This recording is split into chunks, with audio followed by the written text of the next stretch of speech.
અમદાવાદના ગોમતીપુર વિસ્તારમાં નશીલા પદાર્થોના કારોબાર સામે પોલીસે મોટી કાર્યવાહી કરી છે. ગોમતીપુરની મથુરા ભવન ચાળી વિસ્તારમાં દરોડો પાડી પોલીસે આશરે 4 કિલો ગાંજો, જેની કિંમત અંદાજે 2 લાખ રૂપિયા હોવાનું સામે આવ્યું છે, તે જપ્ત કર્યો છે.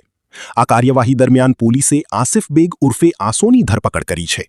પોલીસ તપાસમાં સામે આવ્યું છે કે આસિફ અગાઉ પણ ગુનાહિત પ્રવૃત્તિમાં સંડોવાયેલો છે અને તેની સામે પ્રોહિબિશનના 4 જેટલા ગુના નોંધાયેલા છે.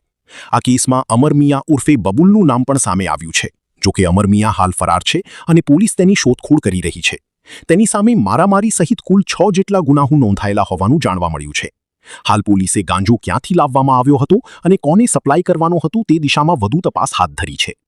જીતેન્દ્ર અગ્રવાલ, ડીસીપી ઝોન 5 અમદાવાદ શું કહે છે, આવું સાંભળીએ. ગઈકાલે રાત્રે ગોમતીપુર પોલીસ સ્ટેશનની એનડીપીએસ સ્ક્વોડને એક માહિતી મળેલી કે ગોમતીપુરની મથુરા ભવનની ચાલીમાં રહેતા આસિફ મિયા ઉર્ફે આસો નામના વ્યક્તિ વેચાણ કરવા માટે ગાંજા જેવો પદાર્થ લાવેલો છે.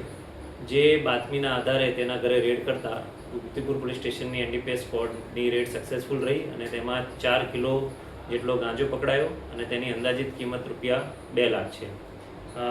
આરોપીની ગુનાહિત ઇતિહાસ જોઈએ તો તેના ઉપર અલગ અલગ પોલીસ સ્ટેશનમાં કુલ 4 પ્રોહિબિશનના ગુના દાખલ થયેલ છે.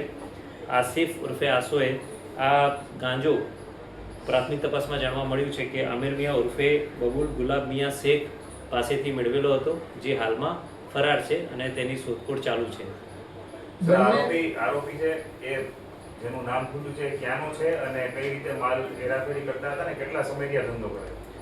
આરોપી પણ ગોમતીપુરમાં સકરા ગાંચીની ચાલી ટોપી મિલની ઢાળ પાસે રહે છે. એની ઉપર પણ જૂના અલગ અલગ પોલીસ સ્ટેશનમાં 6 ગુના દાખલ થયેલા છે, જેમાં ખાસ કરીને પ્રોહિબિશન, જુગાર અને મારામારીના ગુના દાખલ થયેલા છે. એ હાલમાં ફરાર છે અને એની તપાસ ચાલુ છે, જેથી તપાસ દરમિયાન જાણવા મળશે કે માલ આગળથી ક્યાંથી લાવેલો હતો. કેટલા સમયથી આ લોકો જોડાયેલા હતા તે બાબતની હાલમાં તપાસ ચાલુ છે, ઇન્વેસ્ટિગેશન ચાલુ છે. ऐसे ही अन्य खबरों के लिए चैनल को सब्सक्राइब कीजिए. खबरों का नोटिफिकेशन पाने के लिए बेल आइकॉन को जरूर दबाएं.